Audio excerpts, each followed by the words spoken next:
जय जय ज्योति चरण, जय जय महाश्रमण, जय जय ज्योति चरण, जय जय महाश्रमण, जय जय ज्योति चरण, जय जय महाश्रमण, जय जय ज्योति चरण, जय जय महाश्रमण।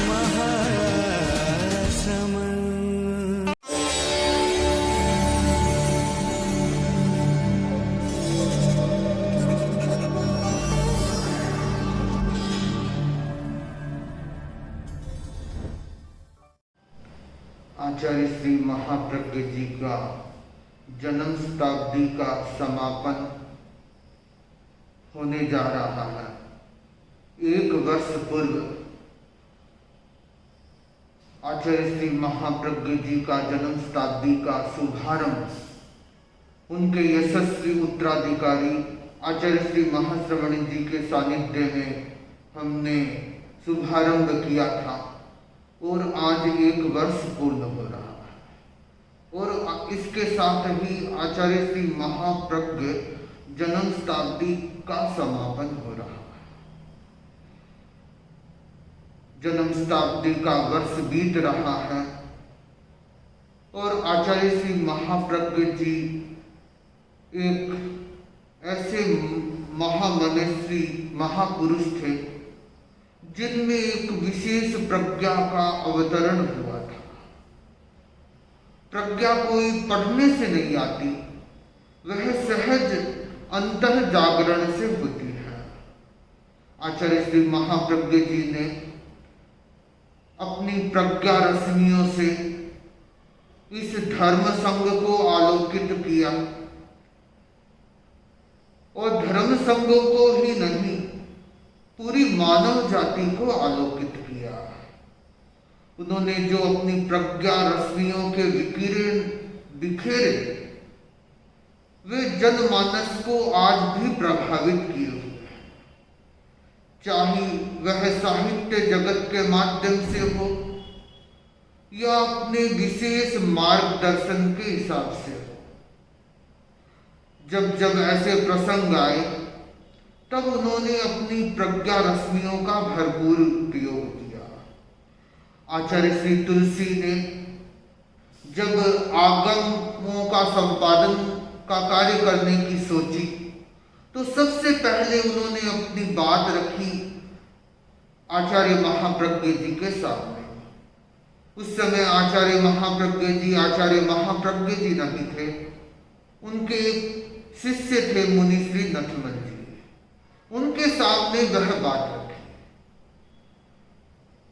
लगता है कि उनमें प्रारंभ से ही ऐसी रश्मियों का विकिरण हो चुका था, नहीं तो मुनि अवस्था में किसी को इतना बड़ा कार्य सौंपना और ऐसा निर्देश प्रदान करना और कहना कि हमको यह काम करना है। और यह कार्य कब कहा जाता है? जब इतना विश्वास होता है कि यह हमारा शिष्य ऐसा काम कर सकता है। आचार्य महाप्रज्ञ जी ने अपने गुरु का विश्वास जीता और उस विश्वास के बलबूतों पर उन्होंने ऐसे ऐसे कार्य कर दिखलाए जो हर कोई के लिए बस की बात नहीं होती। जो प्रज्ञा संपन्न होता है वही ऐसे कर सकता है, चाहे आगमों का संपादन हो और चाहे उस जमाने में जब आचार्य श्री तुलसी आचार्य बनी और इतना तेरापंथ धर्म संघ का विरोध था। उस समय आचार्य भिक्षु की दान दया को लेकर जो विरोध था, उस समय भी आचार्य महाप्रज्ञ जी आचार्य श्री तुलसी के परम सहायक बने। उन्होंने अपनी लेखनी के माध्यम से, साहित्य के माध्यम से आचार्य भिक्षु के दर्शन को युगीन रूप में प्रस्तुत किया और उसके द्वारा वे आचार्य भिक्षु और आचार्य श्री तुलसी के एक भाष्यकार के रूप में उभर कर सामने आए। ये तो थोड़ी बातें हैं कि उन्होंने कैसे प्रज्ञा का उपयोग किया। पूरे धर्म संघ में उन्होंने अपनी प्रज्ञा का उपयोग किया, अनेक साधु साध्वियों को शिक्षित प्रशिक्षित किया, समण श्रेणी को प्रशिक्षित किया और अपने प्रवचनों के माध्यम से उन्होंने अपनी प्रज्ञा रश्मियां बिखेरी। आज आचार्य श्री महाप्रज्ञ जी हमारे सामने नहीं है, पर उनका साहित्य, उनके प्रवचन आज भी हमारे सामने है। कोई भी उन्हें पढ़ सकता है, सुन सकता है और उनसे एक दिव्य मार्गदर्शन प्राप्त कर सकता है। जब जब मैं आचार्य श्री महाप्रज्ञ जी को याद करता हूँ तो मुझे उनका एक छवि याद आती है। हर किसी को आती होगी, मुझे भी आती है कि वे करुणा निर्झर थे। उनके परिपार्श्व में जब भी हम जाते तो ऐसा लगता कि उनके पास में करुणा का बहता हुआ निर्झर प्रवाहित हो रहा है। उनके करुणा पगे नयन हर किसी को अपनी ओर आकृष्ट करते थे। मुझे भी उनके नयनों ने आकृष्ट किया। जब जब उनके सानिध्य में रहने का अवसर आता और उनकी सेवा में रहने का अवसर आता, उनकी करुणा से आप्लावित होने का अवसर मिलता। उनकी करुणा हर शिष्य पर हर समय बरसती रहती थी और एक विशेष मार्गदर्शन देते रहते थे। आज भी मुझे वे प्रसंग याद आते हैं तो मन गदगद हो जाता है। कैसे उन्होंने अपने शिष्यों का निर्माण किया था, कैसे उन पर वात्सल्य की वर्षा की थी। सचमुच वे प्रसंग याद आते हैं तो मन बहुत रोमांचित हो जाता है। वे एक महान योगी थे। उन्होंने ध्यान साधना के द्वारा प्रेक्षा ध्यान का जो आविर्भाव किया, वह हमारे धर्म संघ का एक विशेष अवदान बन गया और वह एक अवदान जो पूरी संपूर्ण मानव जाति के लिए बन गया। तनावग्रस्त व्यक्तियों के लिए एक विशेष आलंबन बना हुआ है। जो भी तनावग्रस्त है, समस्याओं से उलझा हुआ है, उनके लिए प्रेक्षा ध्यान के प्रयोग एक सचमुच सही ढंग से एक व्यक्ति को मार्गदर्शन देने वाले हैं, आलंबन है। तो हम आचार्य श्री महाप्रज्ञ जी की जन्म शताब्दी के इस प्रसंग पर उन्होंने जो हमें ध्यान के प्रयोग दिए, प्रेक्षा ध्यान का जो प्रयोग दिया है, उन्हें हम अपने जीवन में अपनाएं तो हम बहुत हद तक तनावों से, समस्याओं से, अशांति से निजात पा सकते हैं। आचार्य महाप्रज्ञ जी इस धरती पर आए और एक समय के बाद वे इस धरा से विदा हो गए। आते हैं और जाते हैं, ये कोई बड़ी बात नहीं है। हर व्यक्ति आता है और चला जाता है। बड़ी बात वह होती है जो व्यक्ति अपने जीवन में कुछ करके जाते हैं। आचार्य श्री महाप्रज्ञ जी ने अपने जीवन में बहुत कुछ करके दिखाया और ऐसा लगता है उन्होंने जो कुछ किया वह एक आश्चर्यजनक कार्य है। उन्होंने कुछ ऐसे कार्य करके दिखलाए संघ के सामने, समाज के सामने, राष्ट्र के सामने, जो सचमुच एक आश्चर्य बना हुआ है। वे एक प्रौढ़ अवस्था में अवस्था प्राप्त होने के बाद वे तेरा पंथ के आचार्य बने और उन्होंने जो अवदान दिए, चाहे प्रेक्षा ध्यान हो, जीवन विज्ञान हो, सापेक्ष अर्थशास्त्र हो और चाहे अहिंसा यात्रा के माध्यम से अहिंसा प्रशिक्षण आदि के कार्यक्रम हो, उन्होंने जो जो कार्य किए और उन्होंने जो एक प्रभावी यात्रा की, अहिंसा यात्रा, जो एक विशेष प्रभाव लिए हुए थी, जहाँ जहाँ से वह यात्रा गुजरी एक विशेष प्रभाव छोड़ा। विशेषकर गुजरात में जब सांप्रदायिक दंगे भड़के हुए थे, उस स्थिति में आचार्य श्री महाप्रज्ञ जी अहिंसा यात्रा को लेकर गुजरात में पहुंचे और वे सांप्रदायिक दंगों को उन्होंने अपने शांति के संदेश के माध्यम से उन दंगों में शांति की स्थापना करने का प्रयास किया और वह प्रयास बहुत सफल रहा।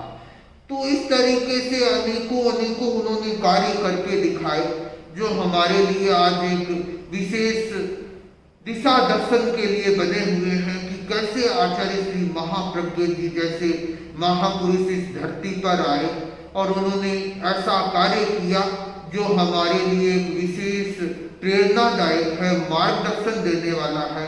तो इस जन्म शताब्दी के अवसर पर आचार्य महाप्रज्ञ जी के प्रति हम सत्य भावांजलि अर्पित करते हैं और उनके उपकारों के प्रति कृतज्ञ होना तो बहुत छोटी सी बात लगती है, क्योंकि उन्होंने ऐसे उपकार किए हैं हमारे पर। मैं स्वयं की बात करूं तो उन्होंने मुझे दीक्षित किया है, एक संयम जीवन का मार्ग उन्होंने बताया है, संयम जीवन का राह उन्होंने दी है। तो मैं इस अवसर पर स्वयं के प्रति यह मंगल कामना करता हूँ कि उनके हाथों से मुझे दीक्षित होने का अवसर मिला, यह मेरा अहोभाग्य मानता हूँ। तो उन्होंने जो मुझे संयम का पथ दिखाया, उस संयम के पथ पर मैं जीवन भर चलता रहूं और जिस उद्देश्य के साथ, जिस सिंह वृत्ति के साथ हमने संयम जीवन स्वीकार किया है, आचार्य श्री महाप्रज्ञ जी के कर कमलों से, उनकी सन्निधि से, उनके मुख कमल से हम दीक्षित हुए, तो आगे से आगे संयम की राह पर हम बढ़ते रहे और आचार्य श्री महाप्रज्ञ जी ने जो हमें मार्गदर्शन किया है उस अनुसार हम अपना कदम आगे बढ़ाते रहे और उनके उत्तराधिकारी जो है परम पूज्य आचार्य श्री महाश्रवण जी, उनका जैसे हमें इंगित निर्देश मार्गदर्शन मिले, हम उनको ही हम आचार्य श्री महाप्रज्ञ जी मानते हुए आगे से आगे बढ़ते जाए। महापुरुष आचार्य श्री महाप्रज्ञ जी के इस जन्म शताब्दी के अवसर पर मैं एक गीत प्रस्तुत करने जा रहा हूँ जो स्वयं आचार्य प्रवर द्वारा रचित है और एक कालजयी रचना है और आज भी जन जन के मुख पर वो गीत गुंजित है। और मैं इस महाशताब्दी के अवसर पर उसी गीत को दोहराना चाहूँगा, उन्हीं के ही इस शताब्दी के अवसर पर इस स्मृति। चैत्य पुरुष जग जाए, देव तुम्हारा पुण्य नाम मेरे मन में रम जाए। चैत्य पुरुष जग जाए। ओम ओम ओम ओम ओम ओम ओम ओम उद्गाता अरहं अरहं अरहं अरहं अरहं अरहं त्राता। ओम ह्रीं श्रीं जय, ओम ह्रीं श्रीं जय, विजय ध्वजा लहराए। चैत्य पुरुष जग जाए, देव तुम्हारा पुण्य नाम मेरे मन में रम जाए। चैत्य पुरुष जग जाए। ओम जय भिक्षु भिक्षु जय, ओम ओम ह्रीं श्रीं ह्रीं श्रीं ह्रीं श्रीं, विघ्न शमन ओम व्याधि शमन ओम क्लीं क्लीं क्लीं क्लीं क्लीं क्लीं। नाम मंत्र तव व्रण संरोहण, सतत अमृत बरसाए। चैत्य पुरुष जग जाए, देव तुम्हारा पुण्य नाम मेरे मन में रम जाए। चैत्य पुरुष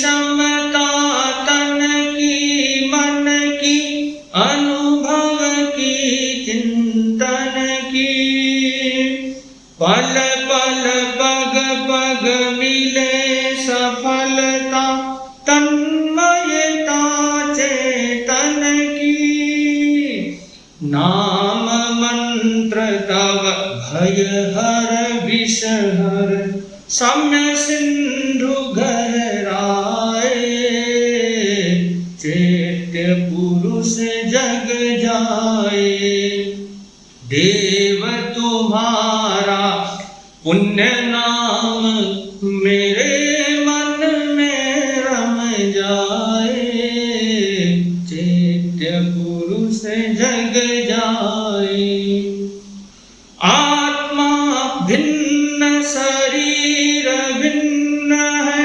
तुमने मंत्र पढ़ाया